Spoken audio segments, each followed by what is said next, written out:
Olá, eu sou a Olá, Marina, editora de conteúdos do Clube Porvir, e é um prazer receber você aqui para mais uma conversa. Hoje nós vamos falar de um tema que tem gerado bastante debate entre os educadores, que é como fazer os seus alunos abrirem as câmeras.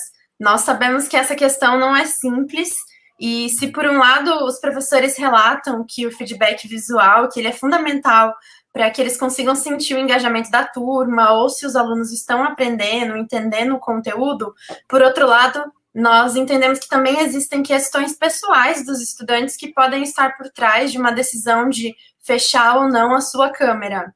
E nós acompanhamos recentemente um estudo feito por pesquisadores da Universidade de Cornell, em Nova York, que apontou que um dos motivos pelos quais os estudantes podem manter as suas câmeras fechadas podem ser tanto a preocupação com a aparência pessoal, a preocupação com as pessoas ou com a localização física, né, que vai ser exibida na câmera, uma conexão fraca com a internet, entre outras questões. Nesse estudo, inclusive, 41% dos estudantes chegaram a afirmar que eles desligavam a câmera porque eles estavam com o cabelo bagunçado ou estavam vestindo pijama naquele momento da aula remota. E nós sabemos que esse é um grande desafio para os educadores. No entanto, nós também entendemos que algumas abordagens podem ajudar a construir um ambiente de segurança e tentar minimizar alguns desses desafios. Então, para falar um pouco sobre todos esses assuntos que eu comentei agora, nós temos dois convidados especiais com a gente hoje. Nós vamos conversar com a Renata Salomone, que ela é fundadora da MAPA, Metodologias Ativas. Ela é professora de Sociologia e de LIVE, Laboratório de Inteligência de Vida, na Escola Eleva e no Eliezer, no Rio de Janeiro, e diretora pedagógica da Diga Lá, projeto de integração família-escola que foi criado com a Casa do Saber Rio. A Renata, ela também é mestre em Ciências Sociais e pós-graduanda em Moderna Educação, Metodologias, Tendências e Foco no Aluno. E também em ensino remoto, ensino à distância e metodologias ativas. Renata, seja bem-vinda, é um prazer conversar com você hoje. o prazer é todo meu, Marina. Sou muito fã do trabalho do Porvir. Vocês têm uma consistência pedagógica incrível. Sempre acompanho as entrevistas, as reportagens, o trabalho de vocês. A Marina, tanto a Marina como a Tatiana são educadoras além de jornalistas, né? Vejo uma trajetória muito interessante e acompanho sempre vocês. O prazer é todo meu. Legal, muito obrigada, Renata. Nós ficamos felizes com o seu depoimento. E hoje nós vamos conversar também. Eu queria apresentar para vocês o Gessé Geminiano Júnior, que ele é professor de Geografia e também professor da disciplina Colabora e Inove, da Rede Estadual da Paraíba, que trabalha em inovação e empreendedorismo social com estudantes do ensino médio. Eles têm uma experiência muito interessante em educação integral, que inclusive o Gessé vai ter a oportunidade de compartilhar com a gente hoje. E o Gessé, ele é graduado pela Universidade Estadual da Paraíba e ele é pós-graduando em ensino de geografia pelo Instituto ProMinas. E também é um prazer receber o Gessé hoje para conversar. Nós estamos muito felizes com a sua presença, Gessé. Bem-vindo ao nosso debate. Valeu, muito boa tarde a todos que nos escutam nessa tarde, né? É um prazer estar com vocês aqui, Marina, Renata. Vim aqui para aprender, né? Para somar um pouco das nossas experiências, nossas vivências em sala de aula, né? E é uma honra estar aqui compartilhando um pouco do que a gente vive, né? Na nossa prática pedagógica. Então, espero que seja uma tarde muito enriquecedora, né? Que a gente possa aprender e compartilhar com todos vocês, né? As nossas experiências, nossas práticas. É isso aí. Legal, muito obrigada, Gessé.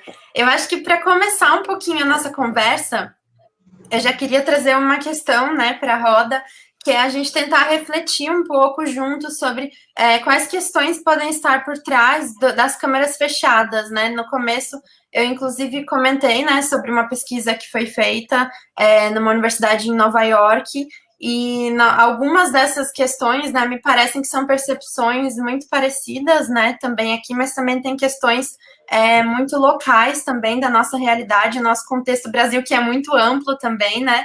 Agora há pouco nós estávamos, inclusive, antes de começar a conversa, né, oficialmente falando, né, sobre como nós temos realidades muito distintas no Brasil, né?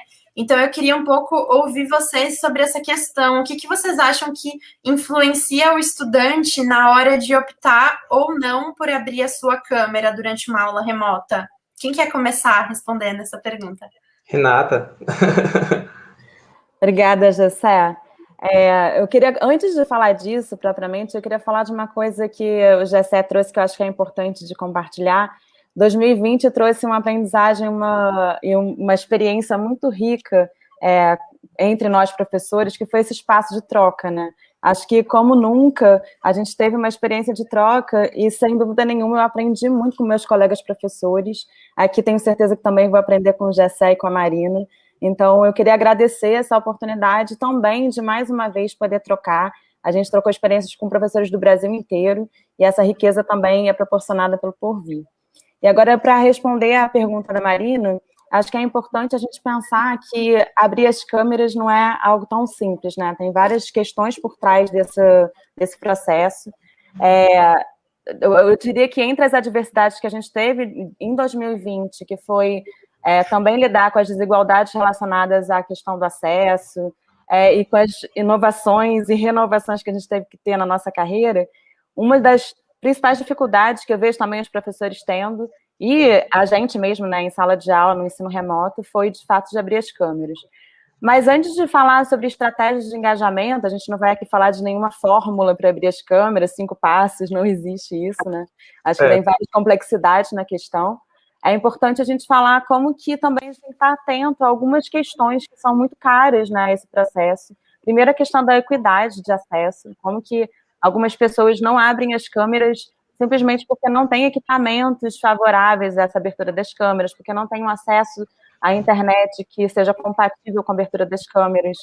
A outra questão também que acho importante a gente ressaltar é a questão da privacidade, né? Como que os alunos, muitas vezes, os alunos e os próprios familiares não se sentem confortáveis de compartilhar esse ambiente familiar que muitas vezes revela uma vulnerabilidade, revela questões de violência doméstica, muitas vezes, e que também são espaços que eles têm, muitas vezes, até vergonha de mostrar. Tem algumas soluções para isso, por exemplo, colocar o estudante na parede branca, né, para que ele não mostre a casa como um todo, mas ainda assim a gente sabe que tem outras questões envolvendo esse tema, e uma outra questão que eu considero fundamental da gente pensar é a questão da segurança, né, como que esses espaços também são propensos a bullying, a cyberbullying nesse caso, né, e a compartilhamento de imagens dos alunos, e às vezes fazendo coisas que eles não gostariam que fossem compartilhados, entre outras questões. E o último aspecto que eu acho que a gente deve levar em consideração é a questão da subjetividade mesmo. Tem alunos que são muito tímidos, que não gostam de se ver nas câmeras, como você falou, né, Marina, sobre a pesquisa. Inclusive, eu acho que uma das coisas que eu acho importante para que a gente possa refletir um pouco mais, de forma mais profunda sobre isso, é que a gente faça pesquisa com os nossos alunos sobre o porquê eles não abrem as câmeras, né? Eu cheguei a fazer uma pesquisa, antes de compartilhar com vocês, vou falar um pouquinho sobre ela, mas eu vou já compartilhar a tela aqui com a Marina, para ela colocar para vocês os resultados. Para a gente ter uma noção, eu vou passar rapidamente por eles, tá? Só para a gente ter uma noção de como que os alunos, muitas vezes, eles não abrem as câmeras, não é por motivo de falta de engajamento, ou porque eles não estão gostando das aulas. Muitas vezes a gente vê aqui os resultados, por exemplo, 55% coloca cansaço como um dos motivos que não leva a abrir as câmeras. O outro motivo é porque eu não gosto de me ver no vídeo, 47,1%. Aqui eles poderiam marcar 3 opções, né? Por isso que não soma 100%. Mas aqui a gente vê os 2 maiores índices como cansaço e porque eu não gosto de me ver na câmera. Então, não é só uma questão de não gostar da aula ou de falta de engajamento. A outra questão, né, que eu coloquei na pesquisa é o que leva você a abrir as câmeras. Isso que é interessante também, né? Entender o que pode motivar esses estudantes. 50% deles colocou que respeito e empatia pelo educador é um dos motivos. Então, acho que é um caminho interessante a gente pensar nessa conexão, como que a gente consegue, de alguma forma, ampliar essa conexão com os estudantes no ensino remoto. 41,2% quando tem conexão com o educador. Então, esses dois pontos, ou empatia ou conexão, foram bem relevantes na pesquisa, ou quando estou em grupos menores, é uma coisa que a gente pode pensar também. Depois eu vou falar sobre estratégias. E os benefícios que ele acredita, eles, né, os estudantes acreditam ter com a abertura das câmeras, a gente viu aqui um resultado de que 61,8% acredita que ao abrir as câmeras, eles ampliam a conexão com o educador e proporcionam um maior foco e atenção. Então, acho que é importante a gente fazer esse tipo de experiência com os alunos, entender por que eles não abrem as câmeras antes de fazer julgamentos prévios e, principalmente, antes de traçar estratégias que sejam punitivistas, porque a gente vê muitas escolas hoje fazendo estratégias, por exemplo, você retira o estudante que não abre a câmera, ou você força, obriga. Será que isso leva, de fato, a um processo de aprendizagem interessante? Ao invés de resolver, a gente pode desenvolver, né? Porque resolver é simples, a gente pode traçar estratégias punitivistas que eu não acho que sejam interessantes, mas a gente pode desenvolver e construir com eles outras possibilidades narrativas para essa questão. Muito interessante os resultados da pesquisa, Renata, e é muito interessante entender essa percepção do estudante também, né, de quais benefícios ele enxerga, né, em abrir a câmera e o que faria esse estudante abrir a câmera. Eu acho que já são uns dados, né, uns insights bem interessantes para a gente começar a nossa conversa, e eu queria abrir também para o Gessé também compartilhar, a partir da sua experiência com seus alunos, você também percebe os insights que a Renata teve a partir da pesquisa, você também percebe isso com a sua turma, quais questões, o que você percebe na sua turma que está por trás desse fechamento ou a abertura das câmeras, Gessé? É isso aí, essa pesquisa que a Renata trouxe para nós é muito rica, né? E serve de norte para todos nós educadores, porque muitas vezes nós supomos coisas, nós pensamos isso ou aquilo, mas quando a gente vê uma pesquisa, dados concretos, nós podemos enxergar que vai muito além do que a gente possa imaginar. Então, como no meu caso, eu trabalho com adolescente, né? Turmas de primeira, segunda e terceira séries do ensino médio, e as realidades também são bem diferentes, como ela bem citou aí. A gente pode citar os ambientes, né? Então, no contexto que a gente vive, a gente lida com alunos de realidades diferentes, sociais também diferentes, e que muitos deles passam por conflitos em casa. Então, essa pontuação que a Renata fez é muito válida, porque nós não sabemos do outro lado como é que está, né? Às vezes, conflitos, ela até falou mesmo, até o próprio ambiente, um ambiente de estudo, né? Às vezes é um ambiente propício, né? Às vezes a ferramenta que ele está ali, a própria câmera não dá para visualizar bem aquele aluno, a própria internet, né? E aí o celular dele, muitas vezes, é um celular que tem uma boa imagem, então ele às vezes fica envergonhado de abrir esse próprio celular. E por outros pontos que a gente poderia citar aqui, né? A gente vê a questão também, entra no bullying aí, a questão dos memes, né? A gente fala muito em meme. Então, muitos alunos, eles relatam que eles não queriam abrir a câmera, né? Porque, porventura, outro coleguinha, né? Tira uma foto, dá um print e faz um meme dele e coloca, por exemplo, em um grupo do WhatsApp, né? Então, tem toda essa problemática aí que a gente tem que ver e encarar nesse sentido, né? O cyberbullying aí, porque muito se fala hoje em memes. E aí, um aluno desse tem uma foto, né, exposta, ele vai se sentir ainda mais triste, mais angustiado, porque isso está acontecendo. Então, o professor, né, ele tem que ter essa visão, né, de estar orientando esse aluno, não dizer, não, tá tudo bem, tá tudo ok, obrigar o aluno a abrir a câmera também é complicado, esse ponto que a Renata bem trouxe para nós aí, né, acho que não é viável, acho que não é algo que deve ser feito, né, e abrir a câmera, a gente vai em escola, fundamental, média, até universidades. Eu tenho uma prima, por exemplo, que ela teve o tempo todo aqui fazendo aulas remotas, né, numa faculdade particular, e que a maioria dos alunos também não abriram as câmeras. Então, não é um fato que fica apenas em alunos de ensino fundamental e médio. Não, vai muito mais além. Tem muitas outras coisas por trás nesse sentido. O ambiente, a questão do cyberbullying pode entrar aí também, né? A questão desse acesso, da própria ambiente que esse aluno está inserido também, os conflitos, o pai passando por trás da hora da aula, né? O pai passando sem camisa, a mãe, a gente já presenciou isso nas nossas aulas remotas, né? Então, tudo isso pode acontecer. Então, esse aluno, muitas vezes, ele não está disposto a abrir. Então, o professor também não pode pressionar, né? A abrir essa câmera, mas ele pode ter também estratégias para estar conversando com esse aluno, né? Estimulando esse aluno a participar nas aulas, né? Tem aqui a conversa do lado, ele está sempre ali ouvindo, participando, o aluno, você vê se ele está presente na aula. Então, a gente tem que estar atento a todas essas realidades. Tem aquele sim, que a gente dá um bom dia, né? Começa com a dinâmica essa aula, né? A gente costuma fazer isso, faz alguma dinâmica com esse aluno, traz um vídeo motivacional, aquele momento que é importante, construindo esse relacionamento com o aluno, que é importantíssimo, a pesquisa mostrou isso aí também, quando é uma aula que o aluno se sente mais motivado, ele tem uma relação melhor com esse professor, ele se abre mais. E aí, porventura, ele pode também abrir essa câmera, né? Mas não pode ser algo imposto, né? Punitivo, você vai levar tantos pontos a menos, não, tem que ser uma construção, a educação é isso, né, você respeitar as diferenças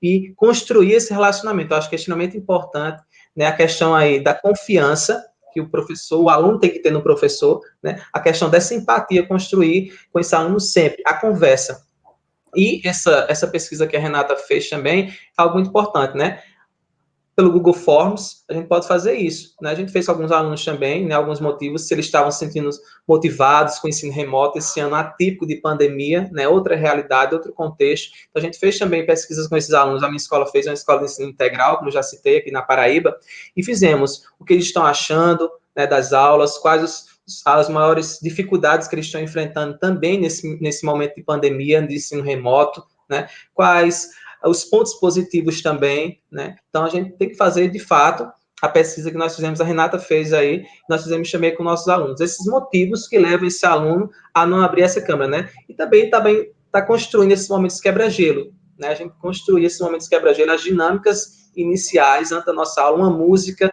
também para trazer esse aluno, né?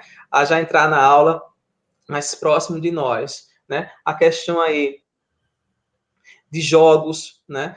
Sempre está engajando esse aluno nesse sentido. E muitos outros pontos que a gente vai estar citando aqui ao longo desse bate-papo. Então, acredito que um período de pandemia, como a gente está enfrentando, né, as dificuldades são enormes.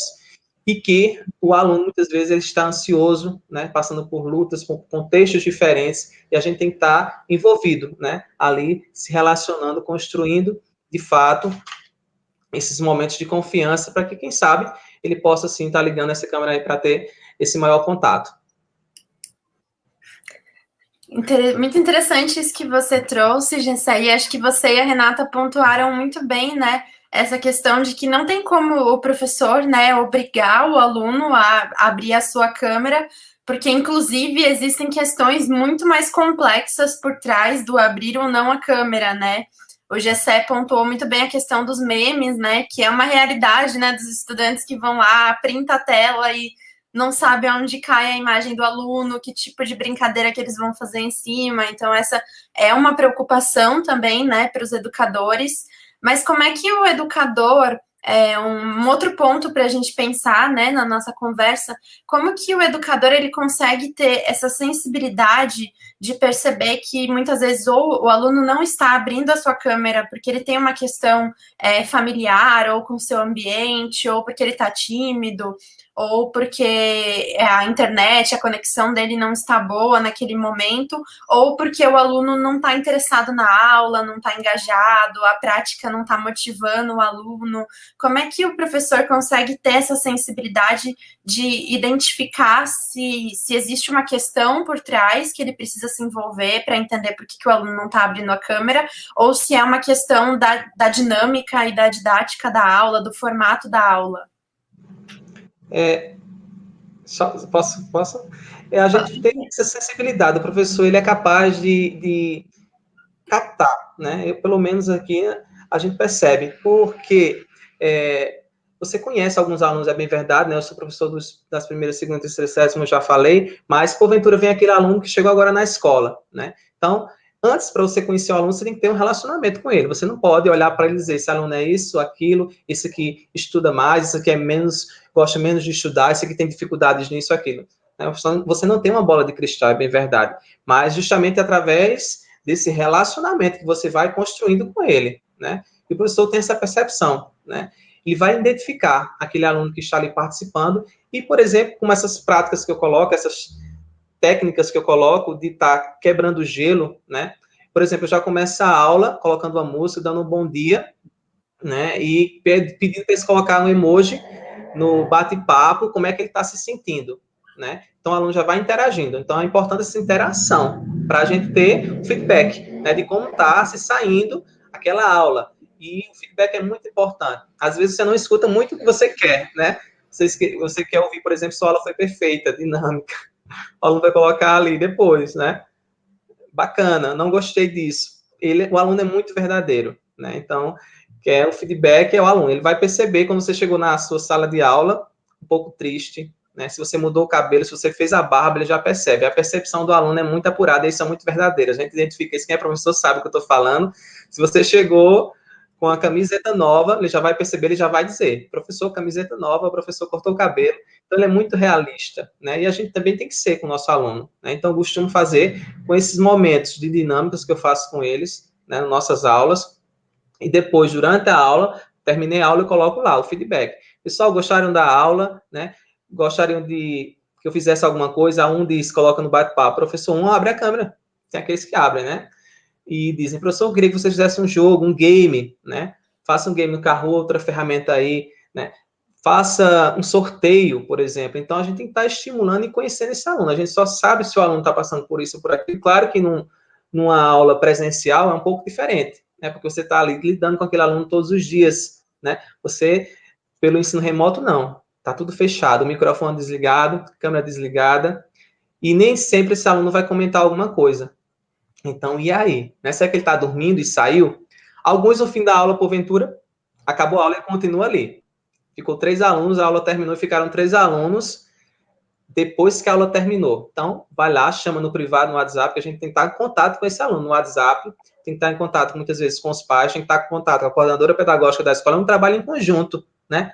E aí a gente sabe, aquele aluno está passando por algum contexto, algum problema, alguma crise de ansiedade. Então, a gente traz uma psicóloga. A gente fez isso, né, esse ano, né, trouxe psicólogos, professores da Universidade Federal aqui, e elas deram palestras sobre empatia, sobre ansiedade, como vencer o período de pandemia. Fizemos acolhidas diárias também com profissionais da área da saúde, trabalhando na saúde mental desse aluno, né, trazendo vídeos, trazendo bate-papos, palestras sobre temas tão importantes, como vencer a timidez, por exemplo, né, como abrir a câmera, entre outros pontos. Então, o professor tem que ter essa sensibilidade, que eu acho que é primordial, construir esse relacionamento com o aluno, né, a confiança, para saber, né? E aí esse aluno vai se abrir muitas vezes, porque também no ensino integral, da qual eu faço parte aqui na Paraíba, nós trabalhamos com a questão da tutoria. Então, cada professor da escola, nós temos o quê? 20 e poucos professores. Cada professor, ele vai ser um tutor de 17 alunos, por exemplo. Foi dividido, foi feito um cálculo lá, e cada professor ficou com 17 alunos, por exemplo, 19, 17 alunos, em média, e aí nós fiz um grupo no WhatsApp com esses alunos, e cada professor, o aluno escolhe esse tutor, o aluno tem a escolha, e aí entra com a professora falou, né, aquele relacionamento, o aluno vai sempre ter aquele professor que ele se identifica mais, né, que ele tem uma identificação, assim é conosco, né, na universidade, na pós, etc., no tempo de escola, e aí esses 17 alunos estavam me escolheram como tutor, e aí eu fiz um grupo no WhatsApp, e eu estava ali. Pessoal, amanhã vai ter aula de tal disciplina, tais aulas, tem atividade depois. Como é que vocês estão? Tá tudo bem? E aí, construindo esse relacionamento bem maior, né? E aí a gente está percebendo, através desse relacionamento, aquele que não fez as atividades, porque nós temos planilhas de acompanhamento também de quem está fazendo, de quem não está, de todas as disciplinas, certo? Junto com a equipe, gestão, coordenação, e aí vemos o aluno que não fez, ele ficou 3 semanas sem fazer atividade, sem aparecer na aula. O que é que está acontecendo? E aí a gente aciona a coordenação, gestão, pais e outros órgãos competentes, se for o caso, se for necessário, para saber o que é está acontecendo com esse aluno, né? E aí, nesse processo todo, a gente vai vendo as dificuldades, o que precisa ser melhorado e como trabalhar da melhor forma com o conteúdo, não só o conteúdo didático, mas estabelecer relações, né, entre professor e aluno, que vai muito mais além do que apenas conteúdos, né? A gente sabe que é professor, né? A gente é um educador, a gente está desenvolvendo nesse aluno, né, potencialidades, estimulando novas habilidades para que ele, de fato, seja um cidadão aí atuante em sociedade. Então, é isso. Muito interessante as estratégias. Você mencionou muito a importância desse acompanhamento, né, individual do aluno, né, de tentar entender se aconteceu alguma coisa com ele, se não aconteceu, por que que ele não está participando.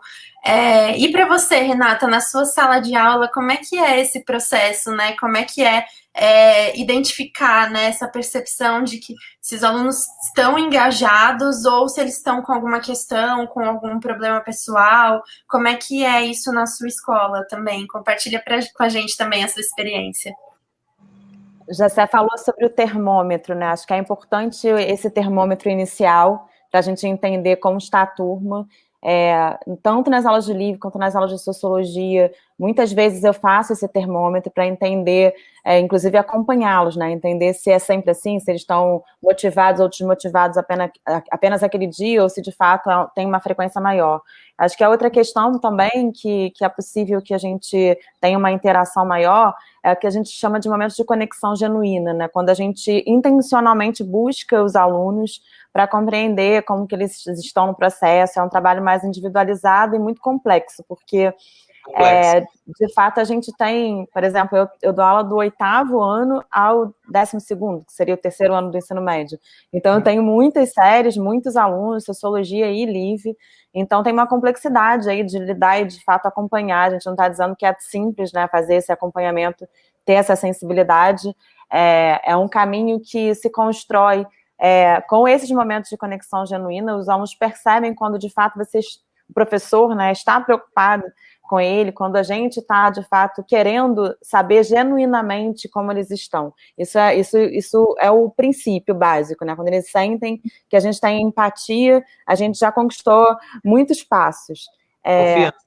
Confiança, exatamente. A outra coisa que eu ia falar, Jessé, justamente a partir do que você falou, é dessa construção de um ambiente seguro.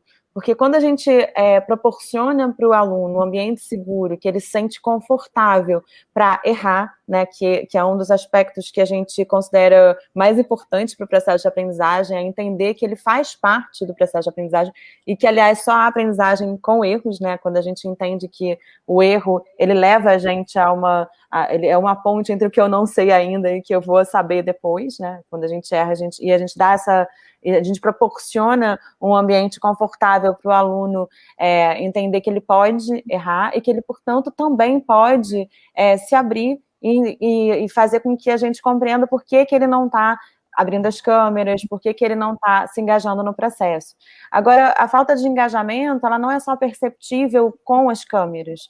Se eu faço estratégias que, ao longo da minha aula, eu coloco diferentes experiências de aprendizagem, onde eu coloco, por exemplo, momentos de questionários, momentos de jogos e outros vários tipos de interação ao longo do processo, eu consigo capturar se o aluno está, de fato, engajado no processo, mas não está conseguindo abrir a câmera por outros motivos, ou se ele está totalmente desengajado com esses resultados. Se eu percebo, por exemplo, se eu faço um pellet e abro, e não tem e aquele aluno nunca participa, eu faço um Kahoot, aquele aluno nunca participa, eu vou observando essas participações, não necessariamente com a câmera. Uhum. E o ato de engajar o aluno a abrir as câmeras, eu já vi estratégias que os professores pontuam, né, que é assim, se abrir a câmera, e se estiver olhando para a câmera, não tiver, porque tem gente que abre a câmera e fica no celular, vai ganhar tantos pontos. Isso eu também acho que é um erro estratégico, né? Porque os alunos entendem que o engajamento é para bonificação, ou engajem para ter essa bonificação, e tem tantos pontos ali no final do trimestre, caso ele tenha aberto as câmeras todos os dias, ou eu vou abrir porque senão eu vou ser retirado dos pontos, vou ser punido por isso. Então, essas duas estratégias, elas de fato não são educativas, né? Porque elas não levam a um processo de aprendizagem do porquê que eu preciso abrir as câmeras. E aí eu tenho que explicar para o aluno, né? Eu acho que isso é uma experiência que eles precisam viver, de entender que nós somos humanos, o que a gente sente com esse processo de ter, como educador, de não poder ter a experiência de visualizar, porque eu acho que a experiência de um educador sensível promove, né, possibilita, que a gente observe a turma e, às vezes, num gesto, num olhar, numa virada de rosto, a gente está entendendo que a turma não está se engajando naquele momento e a gente muda a estratégia rapidamente. Quando a gente está com as câmeras desligadas, a gente não consegue saber, né, muitas vezes, se eles estão de cabeça baixa, né, porque isso a gente consegue perceber numa sala de aula presencial, ou se eles estão de fato ligados, ou se eles estão engajados.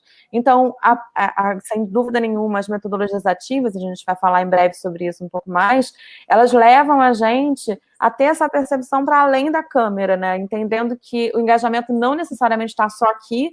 É claro que o mundo ideal seria que a gente tivesse os alunos conosco e que a gente pudesse ter essa leitura de olhares, de gestos, mas, sem dúvida nenhuma, se a gente não tem isso, e que é complexo, né, como a gente falou, por vários motivos, a gente consegue ter esse engajamento por outros caminhos, outros meios, que a gente vai falar um pouco mais daqui a pouco. Exatamente. E interessante esse ponto que você falou, Renata, das metodologias ativas, né?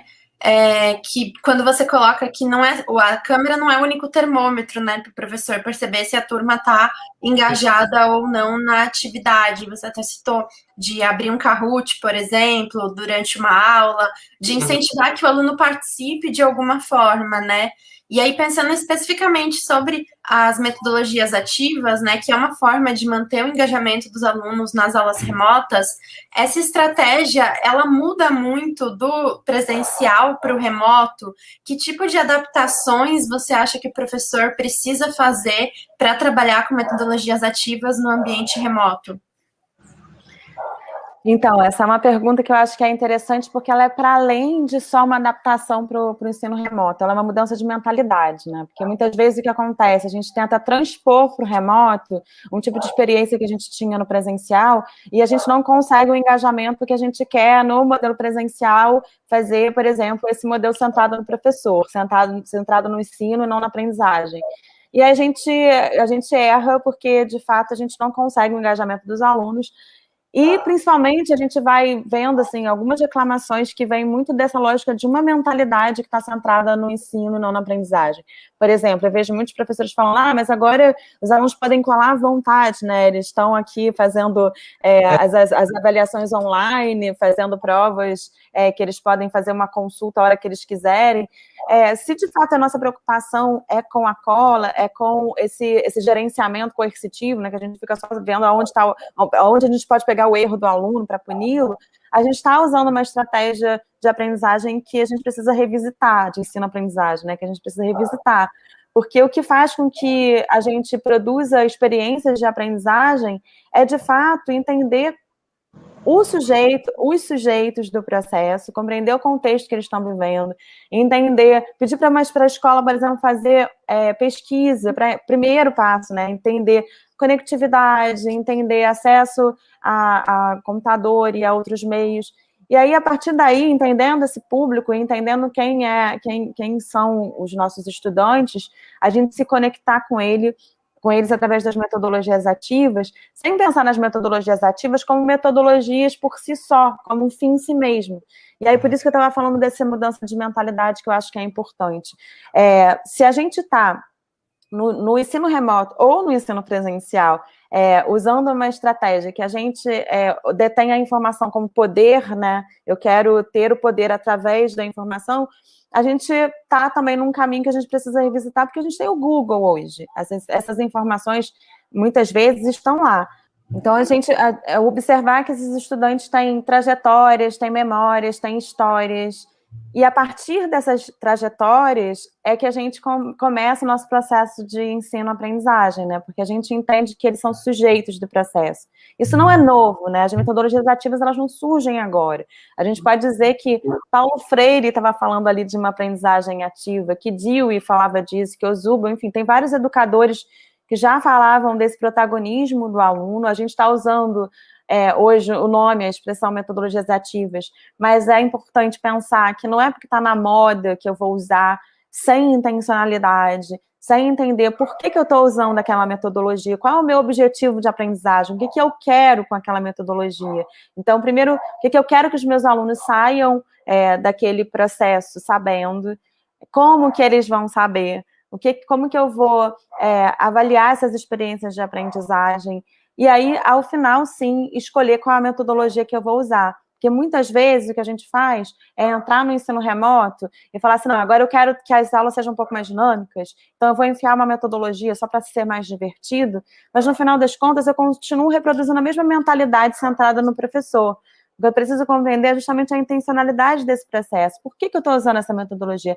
Ela é adequada a esse meu objetivo de aprendizagem? Então, tem várias reflexões que a gente precisa fazer para, de fato, fazer as adaptações necessárias a esse ambiente remoto, para entender, por exemplo, quais são os impactos que tem para os alunos, escutar os alunos, preparar os alunos para esse ambiente remoto também é muito importante.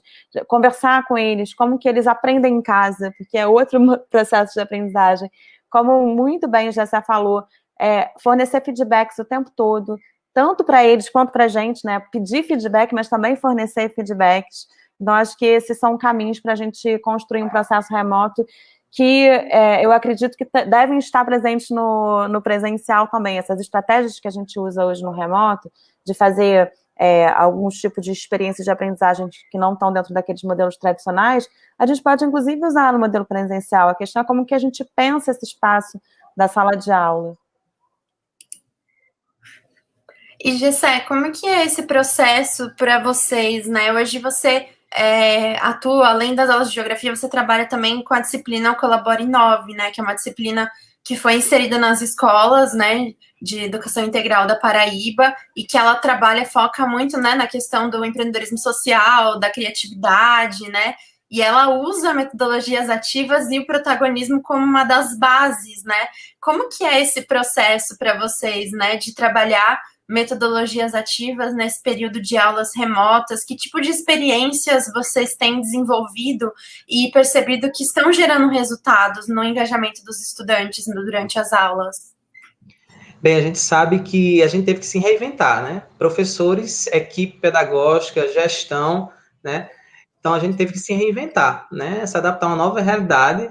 E aí, como estimular esse aluno? Como trazer de volta, né, a algo tão novo, alunos que muitas vezes não têm essas ferramentas ou não querem, porque eles também podem não querer, não estar gostando, né? Eles têm esse direito, né? Então, a forma que muitos professores tiveram dificuldade de se adaptar, né, porque muitos de nós não temos computadores com câmeras boas, um ambiente em casa, muitas vezes, propício para trabalhar essas aulas. Então, vai muito mais além do que ligar uma câmera e estar dando aula, né? O processo educativo é muito mais amplo do que isso. Então, professores tiveram muitas dificuldades também, muitos não saberiam usar, estão aprendendo também a mexer em jogos, em produzir aulas, vídeos, aulas, colocá-los no YouTube, né? Preparar podcast, entre outros. Então, é uma realidade no Brasil, né? No Brasil nós temos muitas realidades, mas acredito que muitos professores também tiveram que aprender. Nós passamos também por processo de formação para aprender a usar um Classroom, a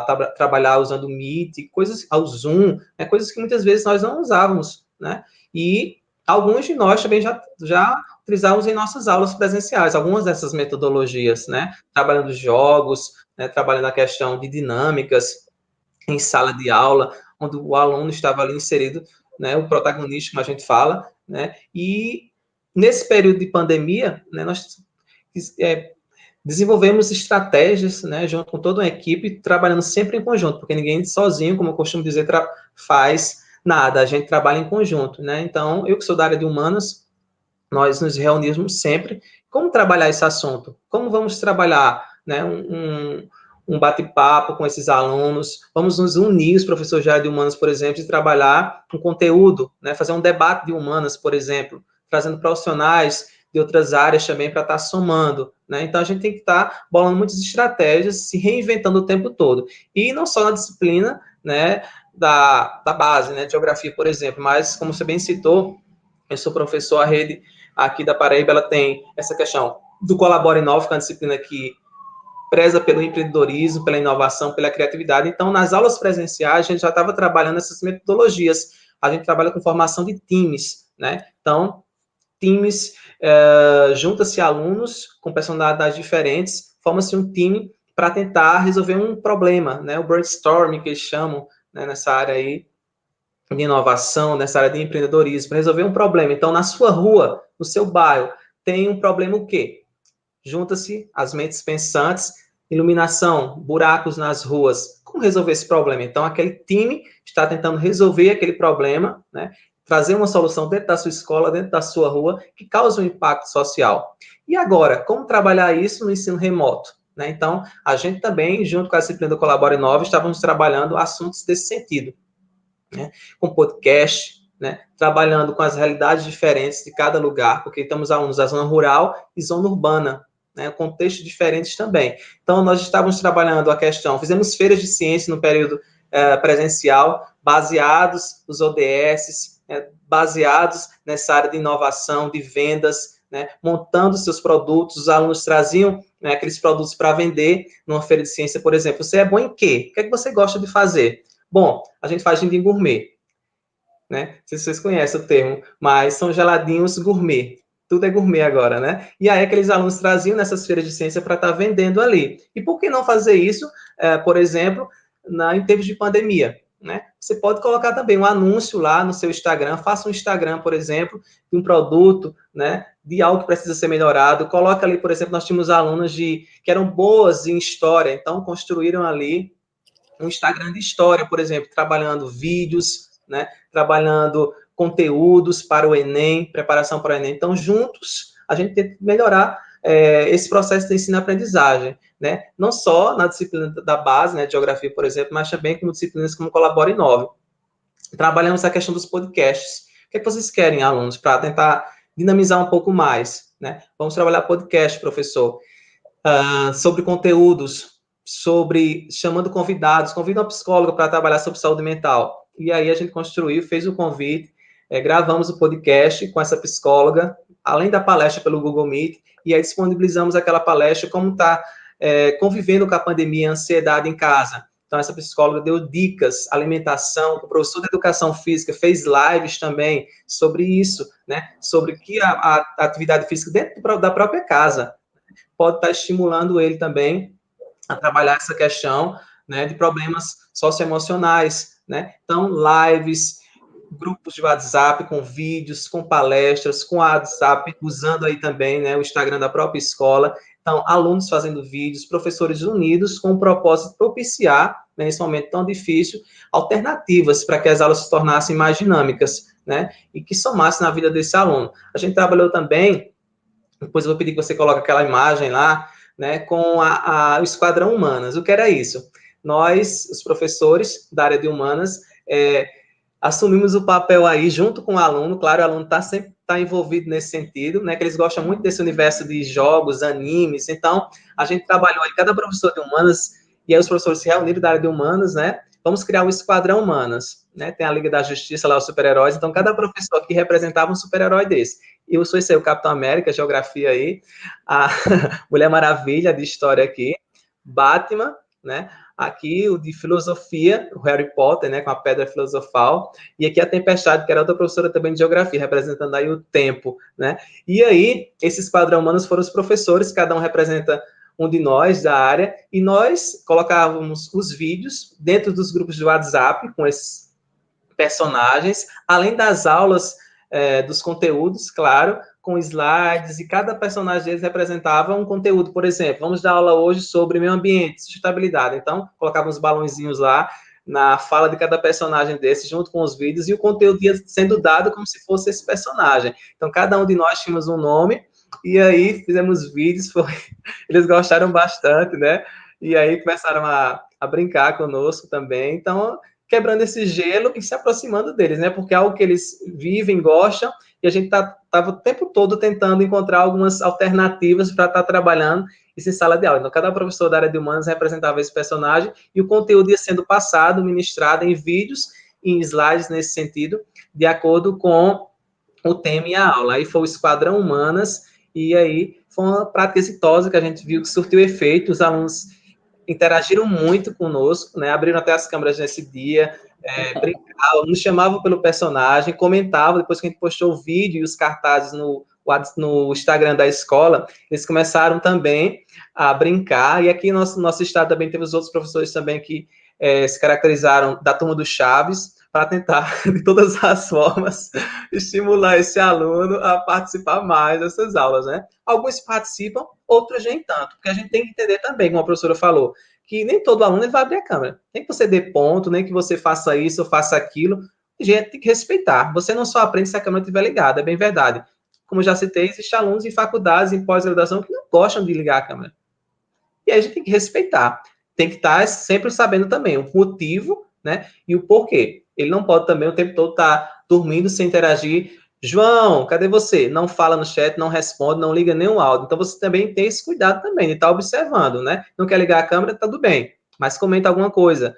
Passa uma lista de chamada. Ele respondeu, né? Abre o microfone. Tudo bem? Bom dia. Ok. Você tem que estar o tempo todo ligado, né? Porque nós já fomos adolescentes, já fomos alunos e sabemos bem também que a gente às vezes não está afim. Assim como na aula presencial. Você está dando aula, o professor está dando aula, mas o aluno está de costas, está conversando lá no fundão, ou na sua frente mesmo. Então, a gente tem que estar o tempo todo. O professor tem esse jogo. E aqui foi o podcast, né, como estratégia também, que a gente usou, juntamente com a professora de Sociologia, ela trabalhava conosco na nossa escola, foi para a capital do nosso estado, e ela deu a ideia, né, estava criando um podcast, eu disse que bacana, o nome dela é a professora Rosa.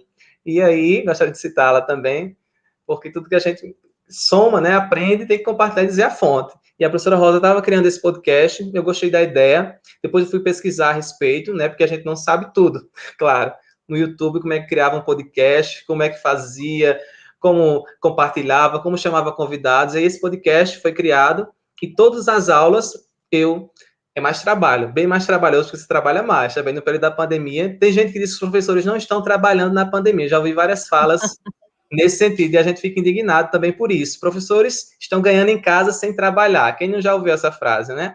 Então, eles não sabem de nada. Quem é professor nessa pandemia sabe que a gente trabalhou dobrado, virando noites em claro, trabalhando o tempo todo, criando aulas, estratégias, podcasts, vídeos, slides o tempo todo, sem parar, e ainda a parte do plano de aula, porque tudo isso tem que ser documentado para comprovar que você trabalhou. Né? A gente tem isso ainda também, provar que a gente está trabalhando, né, para estar ali também, né? Então, planilhas de quem fez, quem não fez as atividades. Então, a realidade que eu estou falando, que muitos estão vivenciando, porque esse ano ele vai ser híbrido, algum ensino vai ser híbrido, né? Com estimativas de voltar, aquelas datas que a gente tem que acertar ainda. E aí, o podcast foi criado em toda a aula. Vou trabalhar hoje apartheid, consciência negra. Então, qualquer tema da geografia, no caso, eu fazia esse podcast, disponibilizava no grupo do WhatsApp e depois na aula tinha esse feedback. Vocês gostaram? Não? Aqui foi um momento que a gente fez aí a consciência, né? Sorteio de alguns livros, concurso aí de poemas, de desenhos, né? Alguns alunos fizeram danças, então foi bem bacana. Eles abriram as câmeras nesse sentido, né? Para declamar esses poemas, para fazer esse concurso aí de desenhos também, uma roda de conversas com profissionais, né, que entendem, né, da temática, então foi bem rico, eles participaram, cantaram, fizeram vídeos, abriram as câmeras aí nesse sentido, e foi bem bacana. Então, alguns momentos nós tivemos, como o São João da escola também, momentos quando eles se caracterizaram com roupas juninas, ligaram as câmeras, dançaram, então tudo isso acontecendo, e a gente do outro lado, aprendendo, né, com tudo isso, vivendo essa realidade, né, que a gente está vivendo agora, né, se deparando com tudo isso, mas deu tudo certo. É isso. Legal, muito interessante, Gessé, a experiência aí. Eu achei incrível o esquadrão que você falou, né, que vocês fizeram dos professores. Maravilhoso o projeto. Imagino que dá um resultado, né? Quando o estudante vê, se envolve numa história, se envolve em todo um projeto, olha e fala, olha, meu professor, Capitão América, não, a minha professora de Geografia Tempestade, né?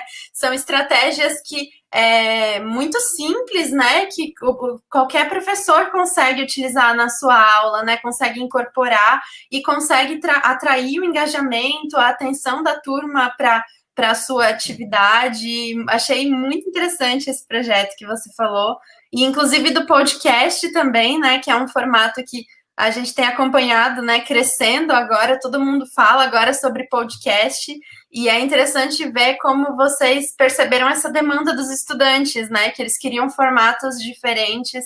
É muito interessante as experiências que você compartilhou com a gente, eu acredito que pode inspirar muitos educadores.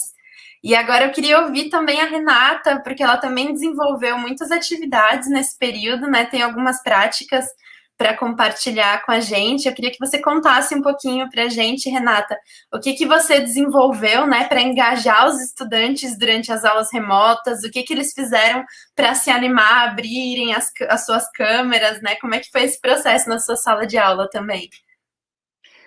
Primeiro, eu queria parabenizar o Gessé e a equipe dele, dizer que eu fiquei aqui acompanhando antes da gente começar a gravar e estava rindo muito com as experiências, achando muito bacana. E acho que isso também vem, o que leva ao engajamento também, é eles perceberem a paixão dos educadores, né? Porque a gente vê com tantas adversidades que a gente tem como educador no Brasil, e ainda em momento pandêmico, como o Gessé falou, com todas as pessoas de alguma forma levando essa experiência ainda a ser mais complexa. E os educadores se reinventarem, fazerem experiências como essa, sem dúvida nenhuma, mostra como que a gente tem que valorizar os professores desse país, né? Como que essas experiências nos ensinam muito. Parabéns, Gessé, parabéns, equipe. Então, eu queria, na verdade, começar falando um pouco sobre as possibilidades de experiências ativas para o ensino remoto. Antes de falar de alguns exemplos que eu utilizei com os estudantes, eu queria falar um pouco sobre as possibilidades que a gente pode fazer para que, de fato, eles haja um maior engajamento, tanto no ensino remoto quanto no presencial, mas como a gente está falando do ensino remoto, tem algumas estratégias específicas. E eu acho que também a experiência de modificar primeiro, os processos de aprendizagem ao longo do percurso, faz, sem dúvida, com que aquela atenção que já está um pouco desfocada comece a voltar para a gente, né? Então, se a gente está aqui fazendo muito tempo de uma determinada experiência, cuidar para modificar, para fazer um questionário, para mudar as nossas estratégias para que, de fato, eles comecem a se engajar ao longo do processo. A outra coisa é, de repente, ao invés de dizer que eles têm que abrir a câmera durante toda a aula, acho que é interessante também colocar rubricas para esse processo, né, de abrir as câmeras. Então, no momento X do processo de aprendizagem, vocês vão precisar abrir as câmeras. E aí, de fato, porque essa atividade exige, tem uma intencionalidade nessa abertura das câmeras, que pode possibilitar fazer com que eles, de fato, queiram abrir as câmeras, porque eles sabem que tem uma intencionalidade e um porquê desse processo. A outra coisa que também pode estimulá-los é quebrar a sala em grupos, né? Esse momento, inclusive, estava na pesquisa que eu fiz, é o momento que eles se sentem mais confortáveis, muitas vezes, de abrir as câmeras, porque eles estão entre pares. Muitas vezes, aquela sala gigantesca, no ano passado, por exemplo, eu dei aula para séries inteiras, muitas vezes, o que faz com que eles fiquem muito constrangidos, de fato, de abrir a câmera diante de 100 pessoas. E muitas vezes, quando eles são quebrados em grupos, né, quando as salas são quebradas, eles se sentem mais confortáveis, porque estão ali entre pares, com um número menor de pessoas, onde eles têm que trocar ideias. E uma das estratégias possíveis para isso é o que a gente chama de jigsaw, que é uma espécie de quebra-cabeças, né, onde eles viram especialistas em temas, e eu fiz isso com uma mistura de rotação individual com o jigsaw. Eu vou mostrar, deixa eu compartilhar aqui com a Marina, para ela compartilhar com vocês essa experiência da rotação individual com jigsaw. Deixa eu ver se é esse aqui, eu acho que é esse. Pronto. Então, eu fiz uma rotação com temas contemporâneos relacionados a questões raciais, e eles podiam escolher o caminho que eles iam percorrer. Então, se eles iam... qual é o autor que eles gostariam, ou o tema que eles gostariam de começar, e eles viravam especialistas nesses temas. Então, por exemplo, aqui tem que é racismo estrutural, racismo recreativo, interseccionalidade, necropolítica, lugar de fala e racismo epistêmico, que, aliás, foi uma aluna que fez essa trilha. Enfim, ela precisava de uma pontuação específica, ela que entrou no meio do período, então uma das atividades que ela fez foi criar essa trilha sobre racismo epistêmico, e aí eles entravam na trilha, tem um texto em cada trilha, né, eles escolhem, aí prosseguem, por exemplo, e tem um texto pequeno, porque eles têm que fazer no momento da aula essa leitura. Tem um vídeo também pequeno que eu coloco aqui, e tem um vídeo que depois é complementar, podcast complementar, artigo complementar, e uma questão ao final. Então, eles passam por essa trilha sozinhos, e aí depois desse percurso, eu vou parar de compartilhar, depois desse percurso, eles são divididos em grupos e conversam uns com os outros e que entenderam daquele tema. Então, o que eu entendi de racismo estrutural, eu explico para o meu colega que fez a trilha sobre racismo epistêmico e para o meu colega que fez interseccionalidade. Então, a gente começa a debater o que cada um entendeu sobre aquele tema e, ao final, a gente pode fazer, por exemplo, uma instrução por pares. Eles respondem um questionário e também debatem as respostas entre eles, dependendo da porcentagem de acerto. Essa é uma estratégia muito interessante, que foi criada pelo Eric Mazur, chamada de peer instruction, ou instrução por pares, e que tem, quando eles acertam de 30% a 70%, a gente lança essa estratégia, onde eles debatem entre si o que eles acham que é a resposta correta. E isso funciona muito, é impressionante como muda a quantidade de acertos. Às vezes eu tenho acertos de 60% acertou e passa a 100% depois que eles debatem entre si, porque a gente pressupõe que, como eles têm ali uma linguagem que é mais palatável uns para os outros, né, eles estão entre pares, e muitas vezes eles acabaram de aprender, então eles têm uma facilidade maior de ensinar, o processo fica mais fácil para eles, eles conseguem chegar aos resultados sem precisar de uma aula sobre isso, né? Eles mesmos, entre eles, passam por esses percursos e isso gera uma aprendizagem que é muito significativa, porque, inclusive, eles puderam ressignificar a partir das suas experiências, do que eles entenderam sobre o que a gente entende de metodologias ativas, é que se elas não partem do pressuposto de que esses sujeitos não são tábulas rasas, eles têm histórias, têm justamente o que eu estava falando antes, uma trajetória a ser revisitada, a aprendizagem não acontece, porque eles estão ali só decorando para o conteúdo, para cair na prova, e depois eles passam para o próximo e vão esquecendo. Mas quando essas experiências são dessa forma, eles falam sobre, né, até mostro para eles, isso é uma coisa interessante também de dar como dica, eu mostro para eles a pirâmide de Glasser, aquela pirâmide que mostra a capacidade de retenção com metodologias ativas, para eles perceberem que, de fato, quando eles estão só assistindo uma aula, a capacidade de retenção deles é muito menor do que quando eles estão protagonizando o processo, quando eles estão conversando entre si, quando eles estão fazendo, colocando em prática, dando aula uns para os outros. E é muito interessante de ver que aquele aluno do capuz, lá no fundo, de repente está ensinando a um outro sobre uma coisa e você está ouvindo, às vezes, pela primeira vez a voz dele.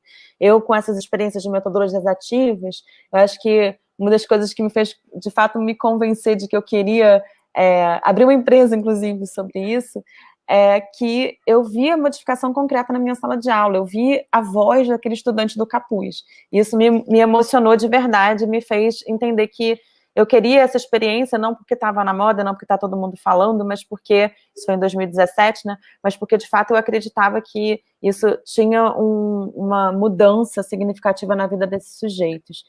A outra experiência que eu acho que é interessante de compartilhar é, primeiro, pensar em estratégias diagnósticas, né, eu falei de uma experiência já no meio do caminho, mas acho que é importante a gente começar as aulas fazendo o que a gente chama de just-in-time teaching, ou ensino sob medida, que é eu entender onde esses alunos estão, para, a partir daí, eu construir meu processo de ensino-aprendizagem. Então, a gente tem várias estratégias sobre isso, o KWL é uma delas, né, o SQA, que é o que eu sei sobre aquele assunto, o que eu queria saber sobre aquele assunto, e ao final do processo, o que eu aprendi sobre aquele assunto. É tão simples, mas é muito rico, porque a gente percebe, por exemplo, quando a gente faz, pode ser através de um Google Forms, pode ser através de coisas muito simples, de estratégias muito simples, não precisa de grandes recursos para isso, a gente consegue entender o que os alunos já sabem, fazer um Mentimeter, depois eu posso também passar esses nomes, porque eu sei que é muita coisa, muita informação,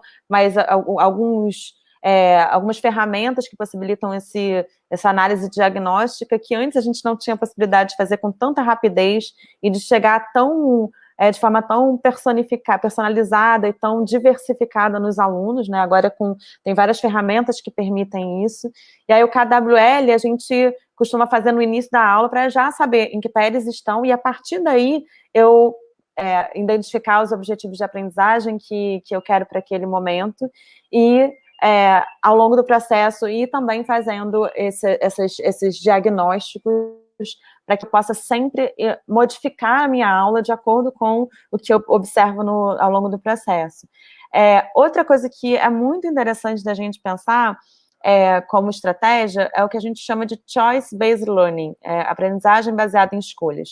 Eu falo o nome em inglês, eu sei que parece que eu fico até incomodada de falar, mas é porque muitas vezes, por exemplo, esse nome que eu estou falando, se você coloca aprendizagem baseada em escolhas só na internet, vai aparecer muito pouca coisa, porque ainda não tem muitos estudos no Brasil sobre isso.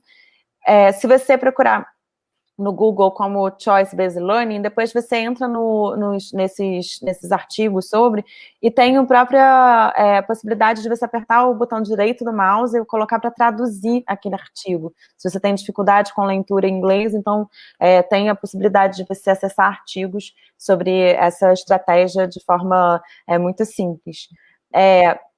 E essa aprendizagem baseada em escolhas é muito interessante porque ela traz inúmeros benefícios para os alunos, né? Eles conseguem ter um empoderamento, uma autonomia e um preparo para fazer escolhas, né? Porque justamente a gente muitas vezes quer que eles sejam empoderados para fazer escolhas, mas a gente não empodera os estudantes para fazer escolhas, a gente quer que seja uma mágica, né? A gente fala, não, mas eles não sabem se responsabilizar pelas coisas, mas a gente não responsabiliza os alunos, não dá a possibilidade deles serem, de fato, responsáveis pelo seu processo.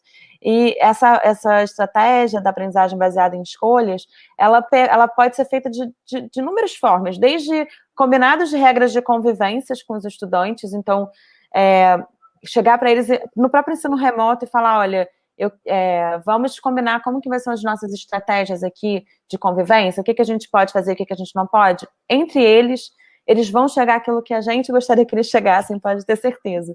Eu fiz isso várias vezes com eles, de construir regras de convivência, e às vezes eles são até mais rigorosos que a gente. Né?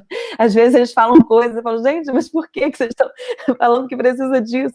E aí eles mesmos começam a conversar e a se empoderar dessas regras e a querer cumpri-las, porque quando eles estão partindo de um processo onde eles ajudam a construir, eles conseguem também cumprir mais.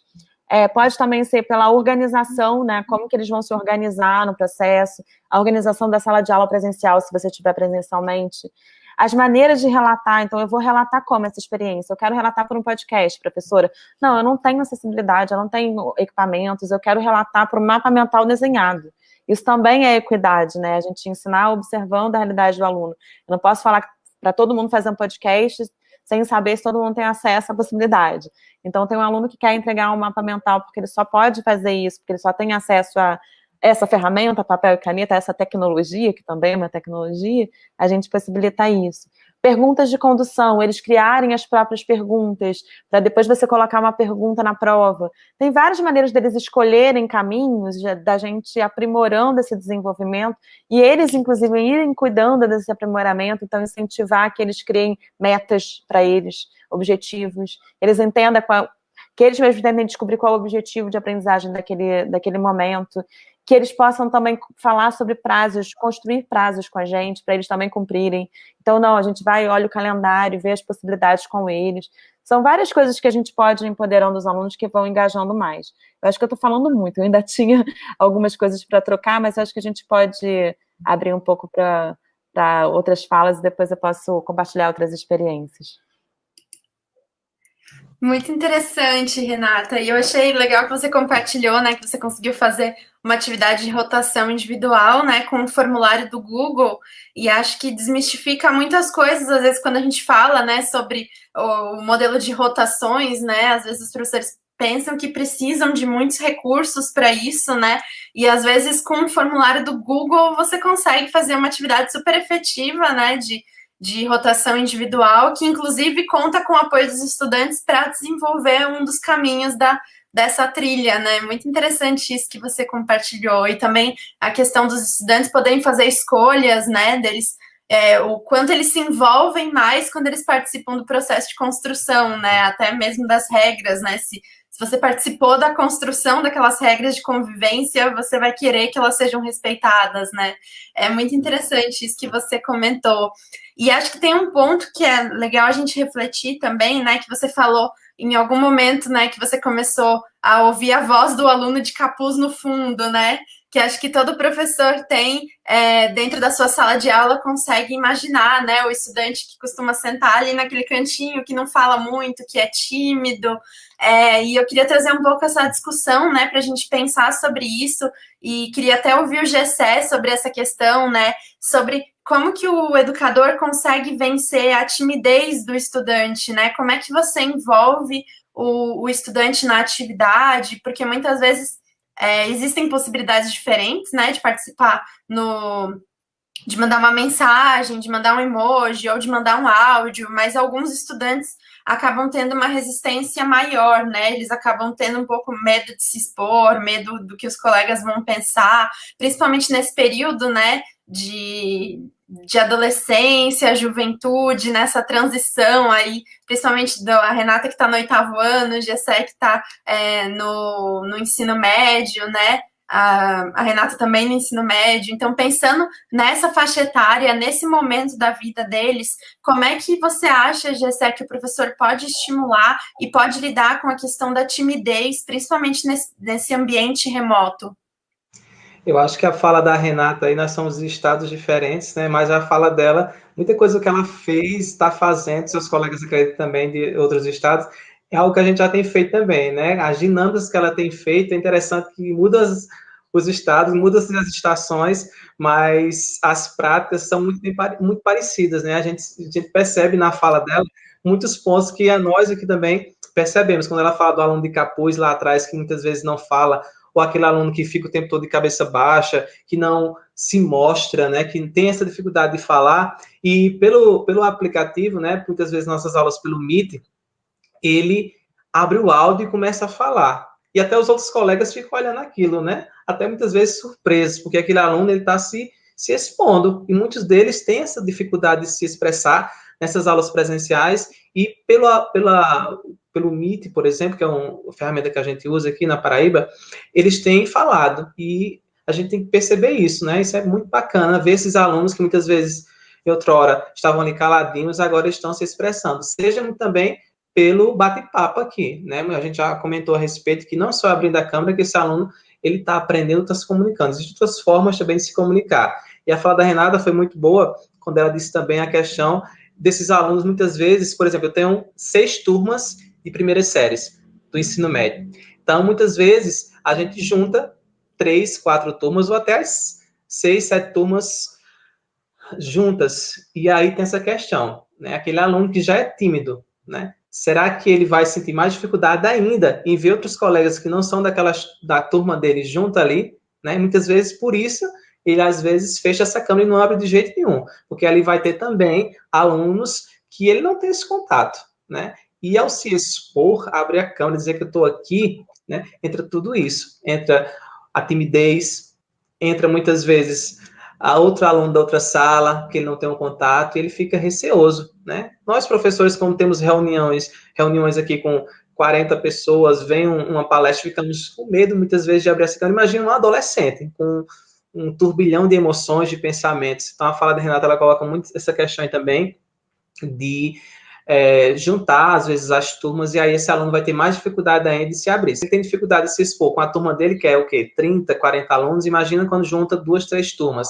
Então, ele vai ter ainda mais essa dificuldade. E quando ela coloca aí na aprendizagem, né, a gente também trabalha na disciplina do Colabora Inove, a aprendizagem baseada aí em problemas. E junta-se, e ela falou algo interessante aí, a gente fez algo parecido, vamos trabalhar o problema da violência urbana na área da geografia e da urbanização. Como resolver isso? Coloca vários temas. A urbanização, vamos trabalhar a questão do saneamento, né, da questão das ruas com buracos, esburacadas, e aí a gente vai dividir também, tá nas turmas, né, da sala, do Google Meet, e agora a gente vai abrir mais outras turmas, né? A gente fez isso também em reuniões diárias com outros professores, e aí forma-se outras turmas, coloca o link, e aquele grupo vai ficar resolvendo aquele problema, né? A aprendizagem baseada aí em problemas, ABP, que a gente chama no Colabora Inove, e aí vamos trabalhar o time, 6 pessoas, por exemplo, aqueles alunos que eles mais se identificam, e vamos trabalhar nessa outra sala que a gente criou para eles, esse problema, como resolver esse problema, e eles vão dar ideias, e como você colocou, não precisa muitas vezes de coisas mirabolantes. Pega uma cartolina e eles vão colocar ali naquela cartolina o problema, né? Um mapa mental. Mapa mental. E existe também, a gente trabalhou o mapa mental online, né? Coloca lá no Google, pesquise aí, mapas mentais online, vai ter lá, você coloca, e esse aluno vai estar trabalhando esse mapa mental com problema no meio, centralizado, né? Urbanização, buracos, violência. E aí, vai criando esse mapa mental com esses alunos através dessa ferramenta, né, da resolução de problemas aí. A gente fez isso também no projeto do Ouse Criar, que é outro programa que a gente participa com os alunos, falando aqui sobre os problemas, né, a gente teve que bolar uma ideia em cima da agropecuária, a gente trabalhou dos biocosméticos, e aí esse time, desses 5 alunos, e o professor mentor, a gente desenvolveu, né, mapas mentais, planilhas online. Não, professor, está difícil demais, a gente vai ter como se encontrar presencialmente. Vamos fazer como? Vamos procurar aqui uma ferramenta, vamos procurar aplicativos. Então, colocamos lá e ficamos nesse mapa mental online, cada um dava uma ideia e construímos esse mapa mental de maneira online aí, para resolver a questão do nosso tema. Nós tínhamos uma meta, né, um problema para resolver, e criar um projeto em cima disso. E aí, nosso projeto foi vencedor na etapa regional, fomos classificados para a etapa estadual, e agora a gente está ganhando uma bolsa para desenvolver esse projeto. A gente trabalhou o uso do óleo de cozinha, né, que era descartado no solo aqui do bioma Caatinga, e também o óleo que era da escola, né, que é utilizado aí na merenda, muitas vezes era jogado no solo, e da zona rural. Então, pegou esses óleos de cozinha para transformar em sabonetes com aromas de plantas do bioma Caatinga. E aí a gente vai trabalhar essa questão do empreendedorismo, da inovação, para desenvolver esses sabonetes aromáticos, né? A equipe dos jovens aí, passamos para as etapas e vamos ganhar uma bolsa agora para estar desenvolvendo esse trabalho. Isso tudo foi feito de maneira remota, né? Então, vencemos a ansiedade, o medo, né? Muitas vezes a distância, né? Porque nós estávamos presencialmente, mas através desses recursos, dessas ferramentas, que depois dessa pandemia a gente vai continuar usando, né, porque somou muito o nosso processo de ensino-aprendizagem, a gente enriqueceu muito as nossas práticas, e quando ela fala, a professora aí também, né, ela dizia algumas coisas, eu disse, meu Deus, a gente fez isso também aqui, então isso é muito importante, né, as conexões, as ligações que a gente vê, e aí a gente está desenvolvendo tudo isso, né, trabalhando sempre a empatia, respeitando o aluno, né, trabalhando essa questão daí desse relacionamento, da confiança, para tentar vencer, né, vencemos há muitas etapas e vamos vencer outras também aí. E muito bom, e é interessante isso, né, quando educadores se juntam, né, de estados diferentes, com experiências diferentes, a potência que isso tem, né, de compartilhar práticas e aprendizados, e eu tenho certeza que os professores que estão acompanhando a gente também estão aprendendo muito e também estão fazendo conexões, né, com as suas práticas e pensando, olha, isso eu já faço, isso eu acho que eu posso fazer assim, isso aqui eu posso colocar isso aqui também, isso aqui eu consigo transformar. Eu acho que esses encontros, esses momentos são muito importantes. E acho que um último ponto, assim, a nossa conversa está chegando ao fim, assim, e eu estou assim, muito empolgada em ouvir vocês. Eu acho que eu ficaria aqui muito mais tempo ouvindo as práticas de vocês. Acredito que quem está nos acompanhando também. Mas acho que tem um ponto que a gente já comentou sobre ele, né? Deu uma pincelada nesse ponto em alguns momentos, mas acho que seria interessante a gente refletir um pouco sobre isso também, que é a questão do socioemocional, né? Que também está muito envolvida, né? No estudante abrir ou não a sua câmera. De qual é o papel, né, de como é que os educadores também podem trabalhar o socioemocional com os estudantes nesse momento de aulas remotas. Até na pesquisa da Renata tem um dado que chamou muita atenção, né, que muitos estudantes não abrem a câmera por cansaço, né, existe um cansaço físico e mental, e com toda essa situação, né, de estar na frente da tela, de estar vivendo nesse momento desafiador que a gente está vivendo de pandemia, né? A gente tem falado muito sobre autocuidado, sobre saúde mental, sobre cuidar das emoções, né? Sobre a gente, mesmo diante de tantas dificuldades, né? A gente tentar manter a casa em ordem, né? Se manter bem, né, da melhor forma possível diante do contexto, né, das circunstâncias, e alguns alunos, inclusive, enfrentam momentos de perdas, de lutos durante a pandemia, né, de como é que vocês enxergam a importância do socioemocional nesse período e como é que os educadores podem fazer isso de forma remota. Você quer começar, Renata, essa? Pode ser. Eu queria começar, na verdade, falando um pouco sobre a questão da timidez, já que a gente vai falar de socioemocional, que eu acho que é importante, porque muitas vezes a gente quer impor sobre o aluno um tipo de experiência, né, que para ele está sendo muito desafiador e a gente não leva isso em consideração. Eu lembro muito de, conversando com uma mãe uma vez, ela falou, eu falei para ela que a filha dela era muito participativa. E aí ela falou, mas a minha filha, ela é muito tímida, ela não fala. Eu falei, não, mas ela é muito participativa. Ela falou, é engraçado você fazer esse comentário. Eu falei, ela tem uma participação que é muito diferente das outras, ela participa com os ouvidos. Isso é muito importante para a gente, porque a gente acha que participação é só com a boca, né? Que a gente falar, a gente está participando, a gente está contribuindo. E tem muitas pessoas que falam na sala de aula que muitas vezes estão fazendo, não estão contribuindo para o processo, elas estão falando só por falar, falando e muitas vezes até dispersando aquilo que a gente está querendo, aonde a gente está querendo chegar. Então é importante a gente respeitar as idiosincrasias, né, as particularidades dos indivíduos, entender que não é para curar a timidez, né? A gente pode, obviamente, incentivar esses alunos a participarem da forma como eles ali não são violentados, porque muitas vezes a gente violenta processos quando a gente quer impor uma determinada lógica de participação. É importante a gente entender que brilhinho nos olhos também é participação, que às vezes eu falei já isso para uma aluna também, né? Como que o brilho nos olhos dela assistindo a aula, para mim era um motivador de estar ali fazendo aquela experiência de fato de forma apaixonada e entregue. Às vezes basta uma, né? Uma que está ali atenta, que você está vendo que não necessariamente está participando, falando.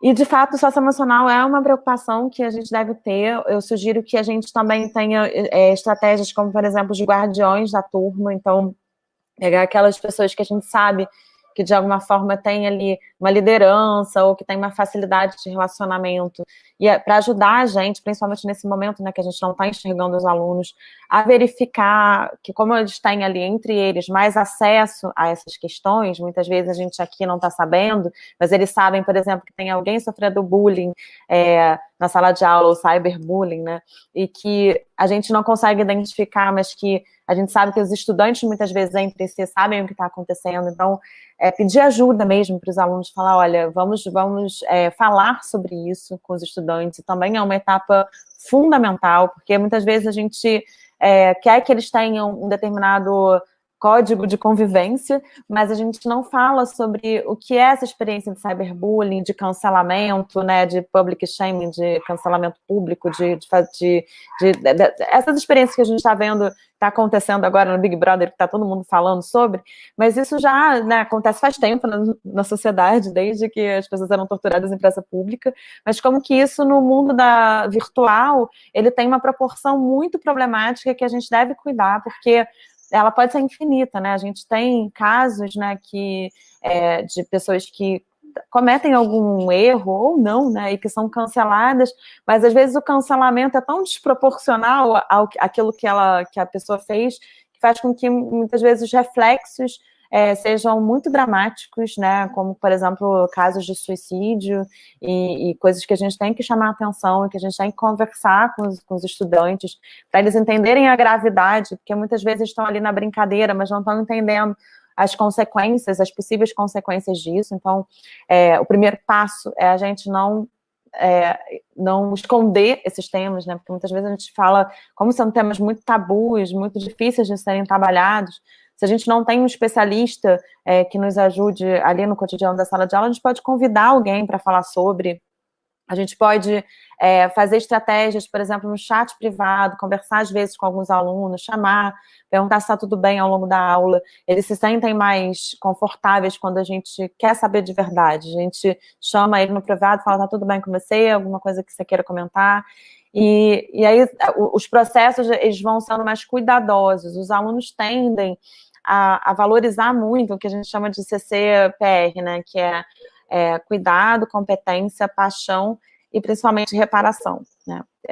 Depois eu vou falar sobre reparação, mas eles percebem quando a gente tem cuidado com eles, quando a gente é competente naquilo que a gente faz, né? Eles sabem, eles conseguem perceber muito rápido quando a gente de fato gosta daquilo que a gente está fazendo, estuda, se aprofunda, e quando a gente está em paixão, também brilha nos olhos para fazer o que a gente está fazendo, como a gente percebeu aqui com o Gessé, que é muito claro, né, quando a gente tem essa paixão pelo que a gente faz, e quer fazer mais, e quer fazer melhor, e quer de fato construir junto com o aluno.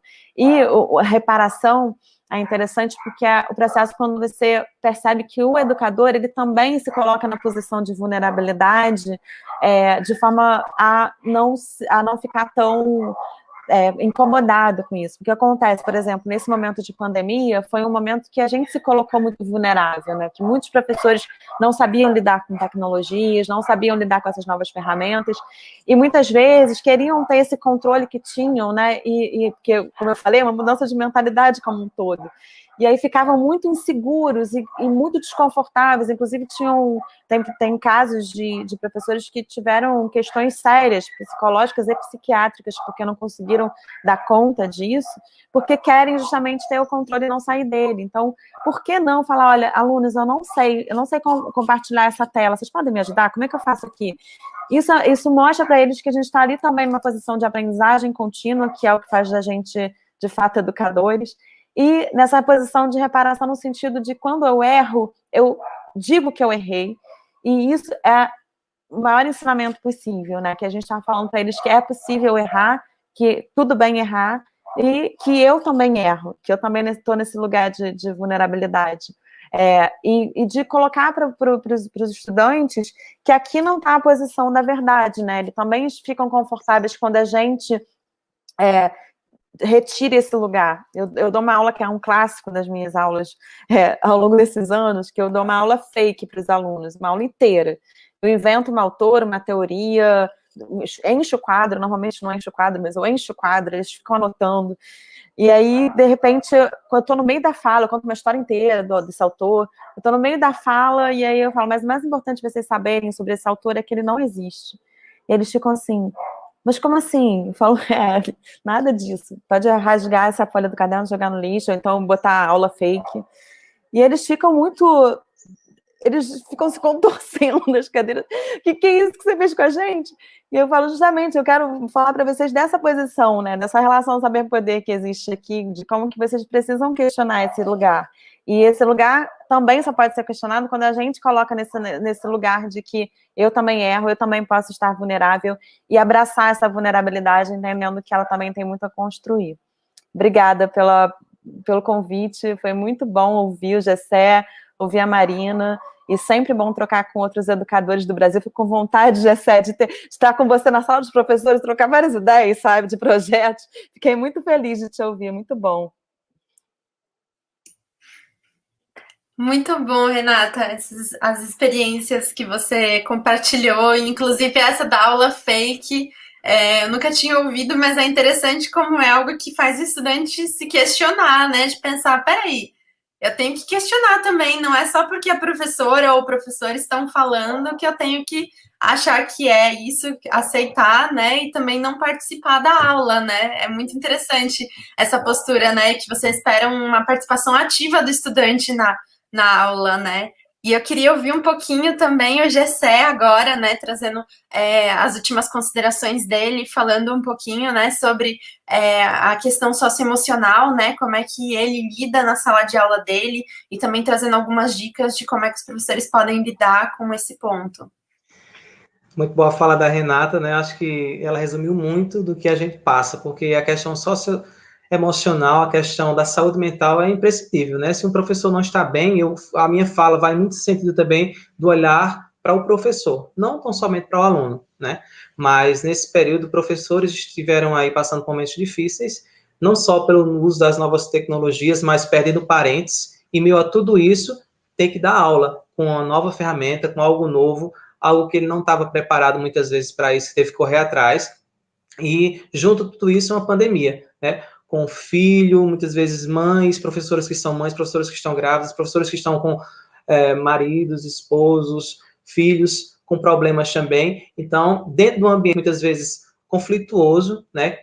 Muitas vezes sem uma lousa, sem uma ferramenta de trabalho boa para estar exercendo o seu trabalho aí. Então, tudo isso vai para o seu emocional, né? Você coloca tudo isso na sua mente. E isso é complicado, né? Se você não tiver acompanhamento também, muitos professores foram para psicólogos, tiveram que ter esse acompanhamento também, a gente sabe que é uma realidade, estou me colocando enquanto professor, né? Que eu tive colegas que passam por momentos de ansiedades, né? Pessoas que não dominavam essas técnicas também e lidando com a pandemia, como eu já falei, perdendo parentes, momentos de medo, de tensão, somando tudo isso à ferramenta nova. Então, lidar com esse aluno também.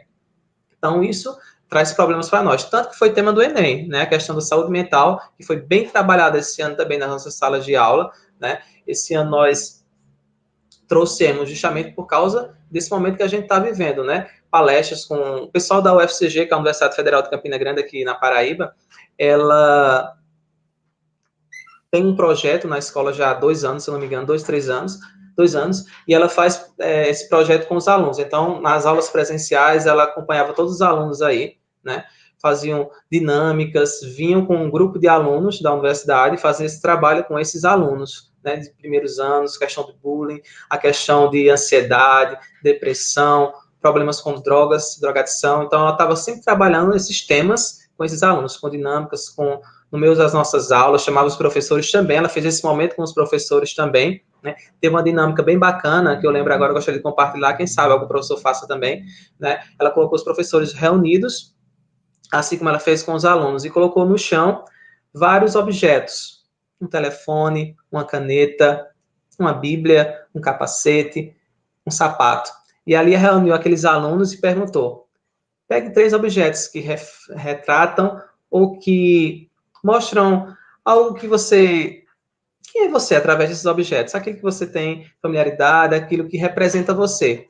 E aí, a partir daqueles objetos, ela fez essa dinâmica, né? E aí foi pelo olhar da psicóloga, né? Pelo olhar da pessoa que entende disso, desse assunto, desse conteúdo, dessas temáticas, ela trouxe um olhar daquele aluno. Cada objeto representava uma parte da vida, né? Pegava um telefone, um rádio, o aluno ia contar a história dele. Eu sempre quis ter um telefone, eu sempre quis ter, né, aquela chuteira, que eu gostava de jogar bola, e revela também um projeto de vida daquele aluno, os sonhos que ele tem, né, via um computador, eu sempre quis ter um computador. Então, são objetos que você pode colocar para uma dinâmica também, porque não de forma remota também, você pode colocar e projetar essas imagens, né, no no slide, perdão, e aí você está perguntando àquele aluno ali o que representa aquele objeto. E nesses momentos, né, nessas dinâmicas com a psicóloga, com os professores, a gente pôde ver o quanto a saúde mental é importante, né? Quando a gente não está com o nosso emocional bem, nada flui, né? Então, a gente tem que estar sempre trabalhando esse lado, né? E os alunos, aí já é prescindível que esses alunos estejam também com a saúde emocional boa, né? Então, quando a gente percebe o aluno distante, né? Porque ele não quer contato com o professor, a gente é o tutor desse aluno, ele não fala no WhatsApp, ele não atende ligação, né? Ele não está fazendo as atividades. Então, tem que ter todo um acompanhamento aí, né? Acho que a equipe gestora, a coordenação e os pais têm que estar nesse contexto. E, quem sabe, outros órgãos também, como eu já citei na minha fala anteriormente. Então, esse aluno, ele é importante que tenha esse acompanhamento também. E nos momentos que nós tivemos do Setembro Amarelo, né, falando dessa questão da saúde mental, nós tivemos esses momentos. Né? Toda semana, nós trabalhamos uma acolhida. Nós trabalhamos com acolhidas diárias. Então, no Setembro Amarelo foi o mês todo mês, com dinâmicas nesse sentido. Eu aprendi também a editar vídeos e a fazer designs, né, esse ano. Então, toda semana a gente trabalhava, chamava uma psicóloga, chamava uma médica, psiquiatra, né, chamava alguém para contar um relato, um professor para dar uma mensagem motivacional nesse sentido, ou algum aluno, né, que quisesse falar. Então, eles faziam vídeos curtos, 2 minutos, 3 minutos, nutricionistas também falando nesse tipo de uma alimentação boa, profissionais da área da educação física também com vídeos curtos, falando sobre a importância da atividade física em casa, da alimentação, que é importante também para o seu corpo, né? A questão aí também, alguns estudos mostram que tem alimentos ricos aí, né? Nesse sentido, para estar trabalhando a depressão, a ansiedade, nesse sentido. E aí a gente fez um mês todo do Setembro Amarelo, né, trabalhando essa questão da saúde mental. E justamente também na disciplina do Colabora Inove, a nossa apostila, a professora Yolanda, né, que produziu essa apostila junto com seus outros colegas aí, ela fez uma apostila que falava também nesse sentido da saúde mental. Né? Então, a gente trabalhou nesse sentido com vídeos, com podcasts, com acolhidas diárias e com palestras e rodas de bate-papo, conversa sobre essa temática que é extremamente importante. Né? Quando a nossa mente está sadia, quando nós estamos aí cuidando da nossa mente, tudo flui, né? Porque o corpo trabalha melhor, a sua mente trabalha melhor, você tem mais motivação, né? E eu lembro que alguma das minhas aulas que a gente fez essa roda de conversa, eu colocava os fundos, né? Que é os fundos aí virtuais, que com cenários, né? Às vezes a parede da casa não está pintada, por exemplo, e a gente também tem esse problema, né? Os professores, às vezes, a cortina, a luz não está tão boa, você coloca os fundos, né? Que tem a própria extensão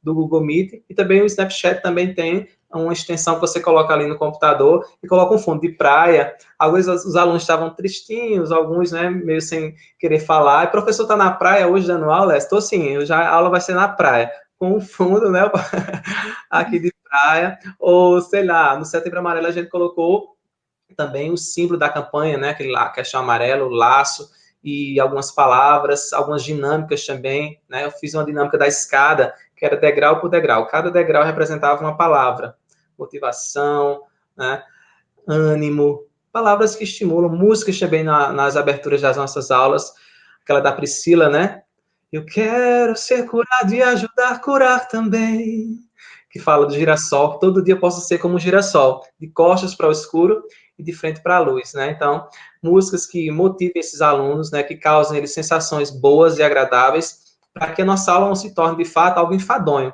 O aluno já está com tanto problema psicossomático aí, e na nossa aula ele vai se tornar uma aula mais chata ainda, então que ele possa também ter nessa aula um momento que ele possa sorrir, né? Não só o conteúdo, uma aula conteudista, mas também que ele dinamize isso, que ele se abra, que ele converse, que ele brinque, que ele ria no chat aí, ó. Era tanta risada muitas vezes, né? Eu digo, meu Deus, nossa aula vai ser aula hoje de quem?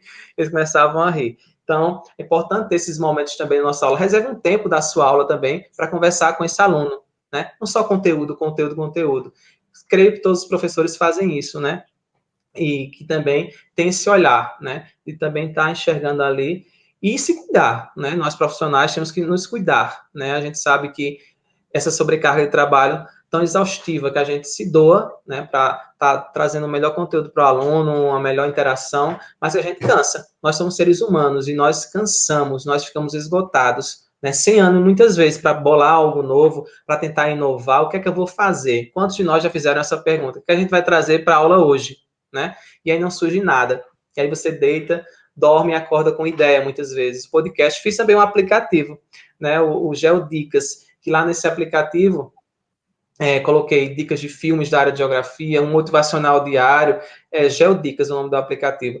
Só que ele estava na Play Store por um tempo, agora saiu, eu vou tentar colocar de novo, porque tem que pagar uma mensalidade para ele estar lá online, né, mas eu fiz um aplicativo, desenvolvi, né, com um aplicativo, coloquei lá algumas coisas e criei um simples meio aí para estar lá, conteúdos, dicas de filmes, um motivacional diário e algumas coisas que a gente tenta fazer para que se torne uma aula mais atrativa. Não é fácil, né? A gente sabe que não é fácil, né? O professor que está me ouvindo agora sabe que não é fácil nesse momento a gente tentar criar, inovar, mas que a gente não venha desistir e se cuidar, né? Se a gente está cansado, descanse, né?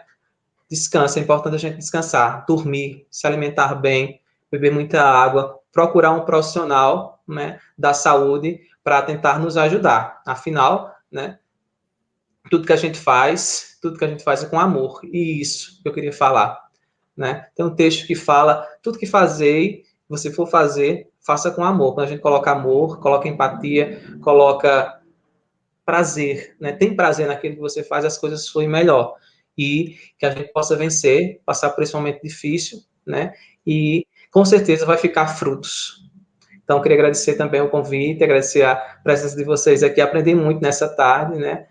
Eu acredito que eu somei algumas coisinhas bem simples, experiências, na verdade, né? Que a gente tenta somar e se enriquecer também, né? Com as falas de vocês aqui. E tudo isso é para o nosso crescimento, né? Que a gente venha ajudar a amar o próximo, a amar mais, como a colega Renata colocou aqui, né?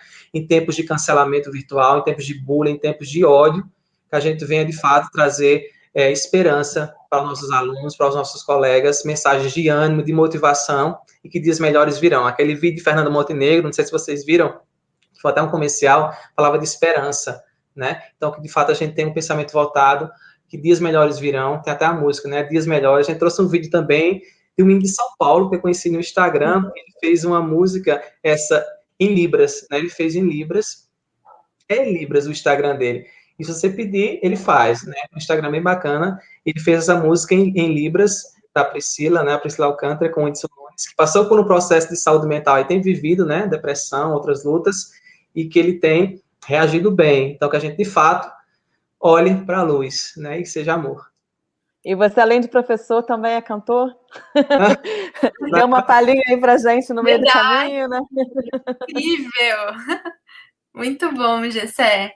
Marina, pode falar. Eu não sei se dá tempo, porque eu esqueci de falar uma coisa que eu acho que é interessante de uma estratégia. Eu vou falar rapidamente, que eu sei que já tá estourando aqui nosso tempo, mas que é uma estratégia muito interessante socioemocional, que eu lembrei depois que vale a pena compartilhar, que é o mapa da empatia, que é muito usado nas estratégias de design thinking, que é bacana de usar com os alunos. Se vocês pesquisarem mapa da empatia no Google, vocês vão ver que vai aparecer rapidamente uma imagem no Google, né? Que é o seguinte: eles criam um personagem, desenham esse personagem, dão nome a esse personagem e dizem as experiências dele. Pode ser em relação a qualquer questão que eles estejam ali querendo trabalhar, querendo falar sobre. Então, por exemplo, o que esse personagem ouve no cotidiano dele? O que ele pensa? Como que ele age? O que a gente deveria falar para ele, né? Então, são várias questões que, quando a gente coloca num personagem, a gente não leva para o individual, porque não é o indivíduo falando sobre si, eles estão colocando as questões deles num personagem, e eles falam o que ele ouve, o que ele sente no cotidiano. E aí, depois, em cima disso, a gente vai pensando como que a gente deve lidar com essas questões desse personagem. E muitas vezes aparece, né? Nesse tempo de pandemia, eu fiz algumas vezes, e apareceram algumas questões que são questões muito relevantes, né, em termos socioemocionais, e a gente pôde compartilhar experiências de como que eu lidei com essa situação. Era um personagem muito ansioso, e como que eles lidam com a ansiedade no cotidiano, como que a ansiedade também em determinado grau faz parte, porque às vezes eles acham que tem um determinado grau de ansiedade, eles já acham que estão com alguma doença, né? Claro que a gente tem que estar sempre atento, mas também não banalizar a ideia de que eu estou ansioso, então eu tenho algum tipo de distúrbio. Enfim, então acho que é importante compartilhar essa experiência, porque é uma experiência que permite que a gente, aspas, terceirize, para que de alguma forma a gente fale sobre a gente, mas não fale exatamente, não se exponha, porque é uma dificuldade que eles têm. E a gente fez isso aí também, viu, Renata? Só para destacar aqui, a gente está em sintonia. Muito boa essa experiência.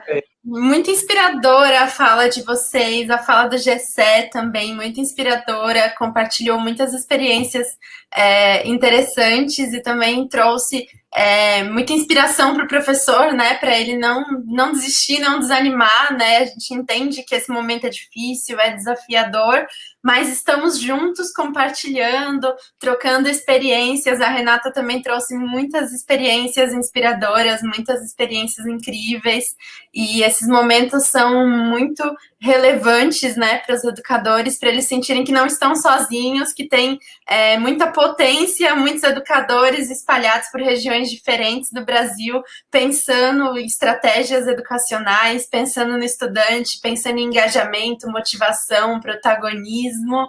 E a nossa conversa foi muito boa. Eu queria muito agradecer, Renata, obrigada pela sua participação. Imagina. Gessé, muito obrigada também por participar. Foi muito bom ouvir vocês.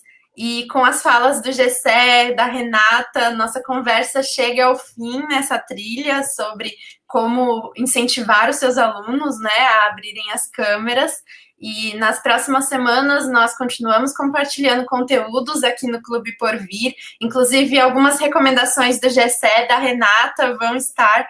Nós vamos enviar links para vocês, vamos enviar alguns materiais.